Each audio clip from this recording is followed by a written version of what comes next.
بسم اللہ الرحمن الرحیم 24 دسمبر 2021 کا خطبہ جمعہ۔ موضوع صبر۔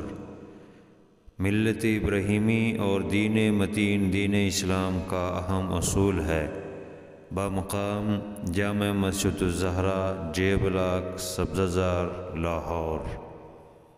انفسنا ومن سیئات اعمالنا من يهده الله فلا مضل له ومن يضلله فلا هادي له ونشهد أن لا إله إلا الله وحده لا شريك له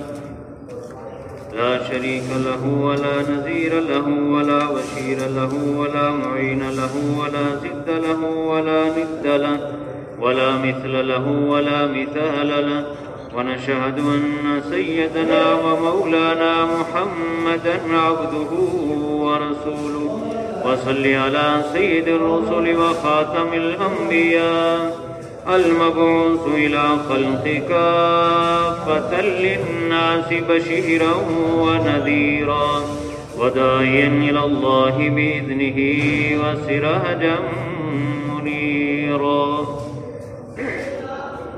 قد قال الله تبارك وتعالى في كلامه المجيد والفرقانه الحميد: أعوذ بالله من الشيطان الرجيم، بسم الله الرحمن الرحيم، ولنبلونكم بشيء من الخوف والجوع ونقص من الأموال والأنفس والثمرات وبشر الصابرين الذين إذا أصابتهم مصيبة قالوا إنا لله وإنا إليه راجعون، أولئك عليهم صلوات من ربهم ورحمة وأولئك هم المهتدون۔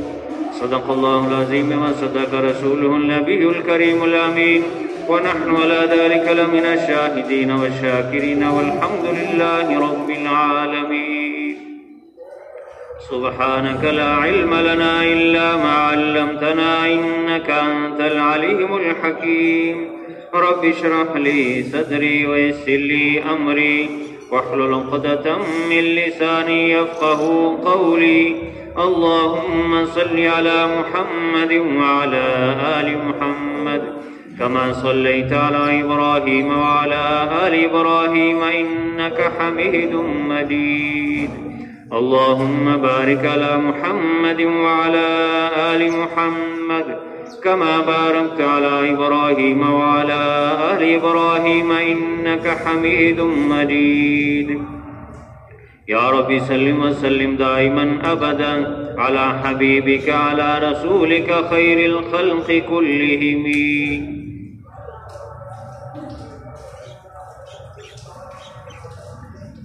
انسانی زندگی کے حالات بدلتے رہتے ہیں، ایک جیسے نہیں ہوتے۔ مختلف حالات آتے رہتے ہیں۔ یہ جو حالات بدلتے ہیں یہ دو طرح کے ہیں۔ ایک وہ جو اس کی طبیعت اور خواہش کے موافق ہوتے ہیں، جس طرح اس نے خواہش کی، اس کی طبیعت نے چاہا، اس کے موافق اس کے حالات بن گئے، اس کے معاملات اس کے موافق ہو گئے۔ اور دوسرے وہ ہیں جو اس کی طبیعت اور خواہش کے الٹ ہوتے ہیں، ناموافق ہوتے ہیں۔ اس کی طبیعت جو چاہتی ہے اس طرح حالات نہیں بنتے، جو اس کی خواہش ہے وہ پوری نہیں ہوتی۔ یہ دو طرح کے جو حالات ہیں، دنیا میں کوئی بھی شخص ان دو حالات سے بچا ہوا نہیں۔ دنیا میں کوئی بھی انسان ایسا نہیں جو کہے کہ مجھے غم ہی غم ہے، خوشی کبھی نہیں آئی۔ اور کوئی ایسا بھی نہیں کہ جو کہے مجھے خوشی ہی خوشی آتی ہے ہمیشہ، غم کبھی بھی نہیں آیا، تکلیف، مصیبت، بیماری، پریشانی کبھی بھی نہیں آئی، ایسا نہیں۔ دونوں حالات آتے ہیں دنیا میں، جتنے بھی انسان ہیں ان کے اوپر۔ اللہ تعالیٰ قرآن پاک میں فرماتے ہیں تلک الایام نداولها بین الناس، لوگوں کے درمیان ہم یہ دن پھیرتے رہتے ہیں، کبھی فراخی کبھی تنگی، کبھی بیماری کبھی صحت، کبھی خوشی کبھی غمی، یہ دونوں حالات آتے ہیں اس کے اوپر، چاہے دنیا کا کتنا ہی کیوں نہ اس کے پاس مال و دولت ہو اور اسباب ہوں، اس پر بھی یہ دونوں حالات آتے ہیں۔ لیکن جب انسان ایمان کی دولت سے آراستہ ہو، ایمان کی دولت سے مالا مال ہو، تو اس کے لیے دونوں حالات ہی خیر ہوتے ہیں۔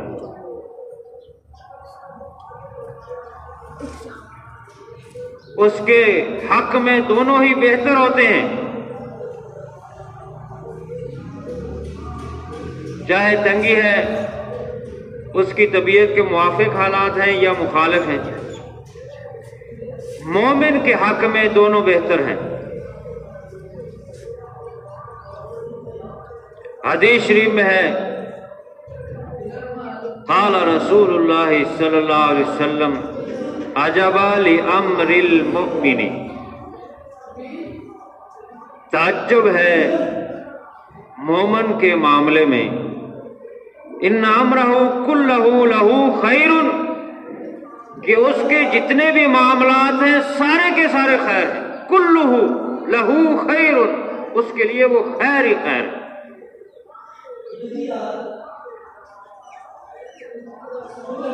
وَلَيْسَ ذَلِكَ لِأَحَدٍ إِلَّا الْمُؤْمِنِ، یہ خیر ہی خیر سب کے سارے معاملات، چاہے اس کی طبیعت کے موافق ہو مخالف ہو، اچھے ہو برے ہوں، وہ اس کے لیے خیر ہی خیر ہے۔ وہ کس کے لیے ہے؟ لَيْسَ لِأَحَدٍ إِلَّا الْمُؤْمِنِ، یہ کسی کے لیے نہیں ہے سوائے مومن کے، یہ مومن آدمی کے لیے خیر ہی خیر ہے جو ایمان کی دولت سے آراستہ و پاراستہ ہے۔ وَإِنْ أَصَابَتْهُ سَرًّا، اگر اس کو خوشی پہنچتی ہے، شَكَرَ، خوشی میں شکر ادا کرتا ہے اللہ کا، آسانی پہنچتی ہے، وہ اس کی خواہش پوری ہو جاتی ہے، وہ شکر کرتا ہے اللہ تعالیٰ کا۔ فَكَانَ خَيْرًا لَهُ، تو وہ اس کے لیے خیر بن جاتی ہے، خوشی بھی اس کے لیے خیر بن جاتی ہے، اس کے لیے فراخی اور اچھا ہونا یہ بھی اس کے لیے خیر بن جاتا ہے۔ وَإِنْ كَانَتْ أَصَابَتْهُ ضَرًّا، اور اگر اس کو کوئی دکھ تکلیف پہنچے، تنگی اور مصیبت پہنچے، صبر، تو اس پر صبر کرتا ہے، فَكَانَ خَيْرًا لَهُ، تو یہ مصیبت بھی اس کے لیے خیر بن جاتی ہے، کیونکہ وہ اس پر صبر کرتا ہے، اور اس کے لیے بہت بڑا اجر ہے اللہ کے ہاں۔ وہ دکھ تکلیف جو اس کی طبیعت کے ناموافق ہوا ہے، وہ بھی اس کے لیے بہت بڑا اجر رکھتا ہے، اور اس کے لیے خیر کا ذریعہ بن رہا ہے، اس کے درجات کی بلندی کا سبب بن رہا ہے۔ جو آیت تلاوت کی اس میں بھی اللہ تعالیٰ فرماتے ہیں وَلَنَبْلُوَنَّكُمْ بِشَيْءٍ مِّنَ الْخَوْفِ، البتہ ضرور بضرور ہم تم کو آزمائیں گے، بِشَيْءٍ مِّنَ الْخَوْفِ، کسی چیز کے ساتھ، وہ چیز خوف ہو، مال جانے کا خوف ہو، جان کا خوف ہو، کسی اور چیز کا خوف ہو، بیماری کا خوف ہو، کسی دشمن کا خوف ہو، والجوئی، اور بھوک سے، بھوک سے آزماتے ہیں ہم، خوف سے آزماتے ہیں اور بھوک سے آزماتے ہیں، وَنَقْصٍ مِّنَ الْأَمْوَالِ، مال کم کر کے آزماتے ہیں، مال دے کے لے لیتے ہیں یا اس کو دیتے کم ہے، یہ دن اس وَالْأَنفُسِ، اور جانوں کے کم کرنے سے، کسی کا بیٹا فوت ہو گیا، باپ فوت ہو گیا، بھائی رشتہ دار فوت ہو گیا، اللہ نے واپس بلا لیا. آزمائش ہے، اللہ تعالیٰ آزماتا ہے. والثمرات، اور پھلوں کے کم کرنے سے. اب ان مصیبت میں، اس مشکل میں، اس آزمائش کی گھڑی میں جو مومن آدمی صبر کرتا ہے، فرمایا بشر الصابرین، صبر کرنے والوں کو خوشخبری سنا دو. ان کے لیے بہت بڑی خوشخبری ہے. الذین اذا اصابتهم مصیبہ، جب ان کو کوئی مصیبت پہنچتی ہے، قالوا، تو وہ کہتے ہیں انا للہ و انا الیہ راجعون. یہ جملہ پڑھتے ہیں. حدیث شریف میں ہے کہ اگر کسی کو کانٹا بھی چبھے، یعنی چھوٹی سے چھوٹی تکلیف بھی ہو، تو اس پر یہ انا للہ و انا الیہ راجعون پڑھے. ہم تو سمجھیں صرف جو فوت ہو گیا اسی پر پڑھنا ہے. جو بھی تکلیف پہنچتی ہے اس پر یہ دعا اور یہ کلمات پڑھے جائیں، انا للہ و انا الیہ راجعون. یہاں پر اصل میں ہم اس کا معنی نہیں سمجھتے، جس کی وجہ سے ہم ایک رسمی طور پر پڑھ لیتے ہیں انا للہ و انا الیہ راجعون. اس کا معنی اور حقیقت اگر ہمیں سمجھ ہو، معلوم ہو، تو ہم سمجھیں کہ یہ کتنے بڑے تسلی کے جملے کلمات ہیں، کتنے بڑے مقدس اور بہترین جملے اللہ تعالیٰ نے دیے. یہ جو لام ہے للہ، یہ لام تملیغ کے لیے، یعنی یوں ہم کہتے انا للہ، بے شک ہم اللہ کی مملوک ہیں، اللہ ہمارا مالک ہے، اللہ کا اختیار ہے ہماری جان پر، ہمارے مال پر. ہم مملوک ہیں، ہم غلام ہیں اس کے، ہم اس کی ملکیت ہے اللہ کی. انا للہ. تو جیسے کوئی آدمی کسی جانور کا مالک ہے، بکری کا مالک ہے، تو وہ جو مالک ہے وہ اس کو ذبح کر دے تو کوئی بھی نہیں پوچھتا بھی تم نے کیوں ذبح کیا ہے، کیونکہ وہ اس کا مالک ہے. وہ اس کو ذبح کرے یا اس کو اپنے پاس رکھ کے اس کی خدمت کرے، اس کو اختیار ہے، وہ مالک ہے. جب اللہ ہمارا مالک ہے تو اس کو اختیار ہے، وہ جس کو چاہے بلا لے اپنے پاس. انا للہ، بے شک ہم اللہ کی مملوک ہے، اللہ ہمارے مالک ہے. اگر کوئی چیز ہم سے اس نے لے لی ہے، وہ مال ہے، اولاد ہے، یا کوئی اور کوئی چیز ہے، کوئی فوت ہو گیا ہے، جیسے اولاد میں سے، والدین، عزیز و کارا، بہن بھائی، رشتہ داروں میں سے، تو ہم یہ پڑھتے ہیں کہ یہ اللہ کی ہی مملوک تھی، اللہ اس کا مالک تھا، اللہ نے اپنے پاس لے لی. انا للہ. اچھا، پھر ذہن میں آتا ہے کہ یہ تو موت واقع ہو گئی ہے اس کی، میرے باپ کی، میرے بیٹے کی، میرے بھائی کی، یا فلاں کی، تو یہ تو ملاقات اب اس سے نہیں ہوگی. یہی ذہن میں ہوتا ہے کہ یہ دنیا سے چلا گیا، اب اس سے ملاقات کہاں ہوگی، غم ہے. تو اللہ تعالیٰ نے فرمایا آگے جملہ بھی کہو وَإِنَّا إِلَيْهِ رَاجِعُونَ، ہم اس کی طرف لوٹ کے جانا ہے اور وہاں ملاقات بھی ہوگی. یہ جو ہم سے جا رہا ہے، جدا ہو رہا ہے، یہ ہمیشہ کی ملاقات نہیں ہے، ہم نے بھی جانا ہے اور ہماری پھر اس سے ملاقات ہونی ہے. کتنے بڑے تسلی کے الفاظ ہیں، کلمات ہیں.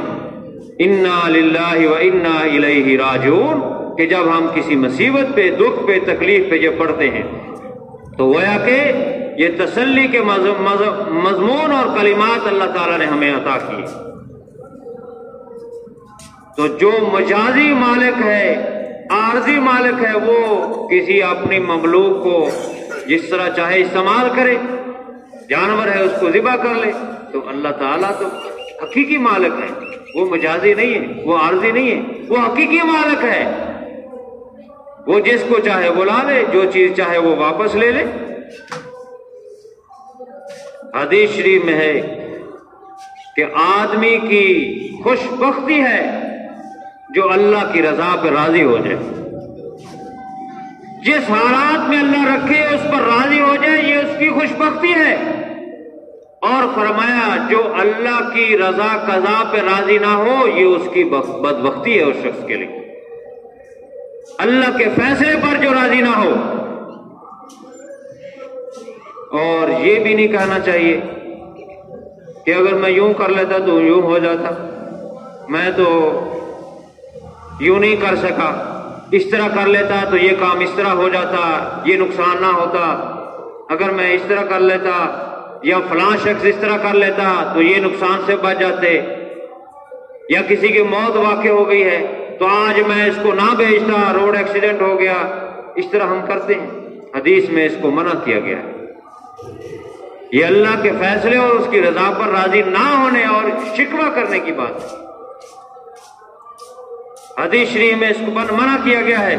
اور ایسے شخص پر شیطان جلدی حملہ کرتا ہے، وہ شیطان اپنے ذہن بناتا ہے، اپنے ساتھ اس کا ذہن بناتا ہے، اس طرح کے جملے کہلوا کر اسے۔ چنانچہ حدیث شریف میں ہے وَإِنْ أَصَابَكَ شَيْءٌ فَلَا تَقُلْ، اگر کوئی مصیبت پہنچے تجھے تو یہ مت کہو لو انی فعلت کذا و کذا، کاش کہ میں اس طرح کر لیتا، اس طرح کر لیتا، اس طرح ہو جاتا، کذا و کذا، بلکہ کیا کہو، اس طرح نہ کہو، بلکہ کہو قل قدر اللہ وما شاء فعل، اللہ نے جو مقدر میں رکھا تھا اور جو فیصلہ تھا اس کا وہ اس نے کر دیا اور میں اس پر راضی ہوں۔ ہاں مصیبت مانگو نا، دکھ تکلیف بیماری تنگی مانگو نا، لیکن آ جائے تو پھر اس پر صبر کرو، پھر اس پہ یوں نہ کہو کہ اگر میں اس طرح کر لیتا تو ایسے ہو جاتا۔ فرمایا فَإِنَّ لَوْ تَفْتَحُ عَمَلَ الشَّيْطَانِ، یہ جو لو ہے یعنی کاش میں اس طرح کر لیتا، میں اگر اس طرح کر لیتا، یہ جو ہے یہ شیطان کا عمل ہے۔ یہ شیطان اس طرح اس سے کہلواتا ہے تاکہ ذہن بنائے اور آہستہ آہستہ اس کو گمراہ کرے، اس لیے منع کیا گیا ہے اس سے۔ اور صبر ہوتا ہی پہلا صبر ہے، یہ نہیں جزا فضا کر کے شور مچا کے رو کر، ہاں جی چیخ و پکار کر کے سینہ کو بھی کر کے پھر کہے اب تو صبر ہی ہے، وہ صبر نہیں۔ صبر وہ ہے جب تکلیف اور دکھ پہنچے پہلے دم ہی پہنچتے ہی صبر کرے، پہلے دم ہی صبر کرے، اس کو کہتے ہیں۔ حدیث شریف میں ہے ان نبی صلی اللہ علیہ وسلم مر بامرأۃ، ایک عورت کے قریب سے گزرے آپ صلی اللہ علیہ وسلم، قد اصیبت بولدها، جس کا بچہ فوت ہو گیا تھا اور وہ مار داڑ کر رہی تھی، جزا فضا روک رہی تھی اس دکھ کی وجہ سے، بچے کے غم کی وجہ سے۔ فسمع منها، آپ صلی اللہ علیہ وسلم نے اس کی یہ چیخ و پکار جزا فضا سنی، ما یکرہ فوقف علیہا، آپ صلی اللہ علیہ وسلم وہاں کھڑے ہو گئے اس کے پاس، یعظھا، اس کو نصیحت کر رہے ہیں کہ جزا فضا نہ کرو، چیخو پکار نہ کرو، وابیلہ نہ کرو، بلکہ صبر کرو۔ فقالت لہو، اس عورت نے حضور صلی اللہ علیہ وسلم سے کہا اذهب الیک فلیس فی صدرک ما فی صدری، آپ جائیں، مجھے جو دکھ تکلیف پہنچا آپ کو تو نہیں وہ پہنچا، جیسے ہم کہہ دیتے ہیں کہ آپ کو اگر پہنچا تو آپ کو یہ احساس ہوتا، یہ تو مجھے پہنچا ہے لہذا میں رو رہا ہوں، میں چیخو پکار کر رہا ہوں، ماں باپ بیلا کر رہا ہوں۔ تو وہ عورت نے یہی جواب دیا کہ آپ جائیں، یہ مجھے جو میرے سینے میں جو زخم ہوا ہے وہ آپ کے سینے میں زخم تو نہیں ہوا۔ اس عورت نے آپ صلی اللہ علیہ وسلم کو یہ کہا، فقیل لها ویحک ما تدرین ما تدرین، وہاں لوگوں نے جو کھڑے تھے انہوں نے کہا، جب آپ صلی اللہ علیہ وسلم وہاں سے چلے گئے انہوں نے کہا کہ افسوس ہے تجھ پر، ہلاکت ہے تجھ پر کہ تو نہیں جانتی تھی من وقف علیہ کی، کہ تیرے پاس کون کھڑے تھے، وہ اللہ کے نبی کھڑے تھے، وہ رسول اللہ صلی اللہ علیہ وسلم، وہ آپ کو نصیحت کر رہے تھے، اللہ کے نبی تھے، اور تم نے اللہ کے نبی صلی اللہ علیہ وسلم کو کیا جواب دیا ہے؟ فاتبعته فقالت یا رسول اللہ، اگلے دن حضور صلی اللہ علیہ وسلم کے پاس وہ آئی کہ مجھ سے یہ خطا ہو گئی ہے، ما عرفتک یا رسول اللہ صلی اللہ علیہ وسلم، میں نے آپ کو پہچانا نہیں تھا کہ آپ اللہ کے نبی ہیں، میں نے سمجھا کوئی اور شخص ہے، اس لیے میں نے یہ جملے کہہ دیے۔ فقال رسول اللہ صلی اللہ علیہ وسلم اذهبی الیک، آپ صلی اللہ علیہ وسلم فرمایا اب تم جاؤ واپس، فإنما الصبر عند الصدمۃ الأولى، صبر تو وہ ہوتا ہے جب پہلی تکلیف پہنچے تو پہلی تکلیف پر، صدمے پر جو ہے صبر کیا جائے۔ اب تم نے چیخ و پکار کر لیا ہے، اب یہ صبر نہیں ہے، اب اس کو صبر نہیں کہتے، اس پر وہ صبر کا اجر نہیں ملتا۔ تو صبر وہ ہے جو پہلا جیسے صدمہ پہنچے، دکھ تکلیف پہنچے، جزا فضا نہ کرے، فوراً جو ہے صبر کرے، اور یہ پڑھ لے کلمات جو اللہ تعالیٰ نے بتائے، اللہ کے نبی نے بتائے، انا للہ و انا الیہ راجعون۔ اور اسی طرح خصوصاً میت اگر ہو تو اس پر جزا فضا نہیں کرنا چاہیے، کیونکہ وہ میت کو جو پاس بیٹھے چیخو پکارا کر رہے ہیں، رو رہے ہیں، اس سے میت کو تکلیف ہوتی ہے۔ فقال عبداللہ ابن عمر وَإِنَّ الْمَيِّتَ يُعَذِّبُ بِبُكَاءِ أَهْلِهِ عَلَيْهِ، کہ میت کے جو ورثاء روتے ہیں اس کے پاس تو اس سے میت کو تکلیف ہوتی، ایذا پہنچتی ہے اس کو۔ تو ہم جو ہے بعض اوقات تو لوگ دکھاوے کے لیے روتے ہیں کہ کہیں لوگ نہ کہیں کہ اس کو غم ہی نہیں ہے، حالانکہ شریعت نے منع کیا ہے۔ ہاں آنسو آ جانا، دل کا دکھ تکلیف بہت علیحدہ بات ہے، لیکن جزا فضا کرنا، رونا، اس کو منع کیا گیا ہے۔ ہم عائشہ رضی اللہ تعالیٰ عنہ سے روایت ہے کہ نبی پاک صلی اللہ علیہ وسلم نے فرمایا قال لیس منا من شق الجیوب وضرب الخدود، جو اپنے بال نوچے، چہرہ نوچے، سینہ کو بھی کرے، اللہ کے نبی صلی اللہ علیہ وسلم فرمایا وہ ہم میں سے نہیں ہے۔ ودعا بدعوۃ الجاہلیہ، یہ جاہلیت کے کام ہے، اس سے رکنا چاہیے۔ صبر یہ جزا فضا کی نقیض ہے، اس کا الٹ ہے، اس کے مخالف ہے، اس کی ضد ہے۔ صبر کا معنی ہے کہ انسان دکھ تکلیف پر شور نہ کرے، چیخ و پکار نہ کرے، خاموشی اختیار کرے۔ ہم نے بزرگوں کو دیکھا ہے بڑے بڑے غم پر بھی وہ خاموش ہو جاتے ہیں۔ تو صبر کی 3 قسمیں ہیں، ایک یہ کہ الصبر علی الطاعۃ،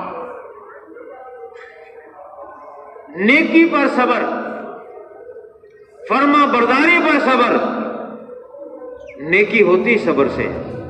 اب انسان دکھ تکلیف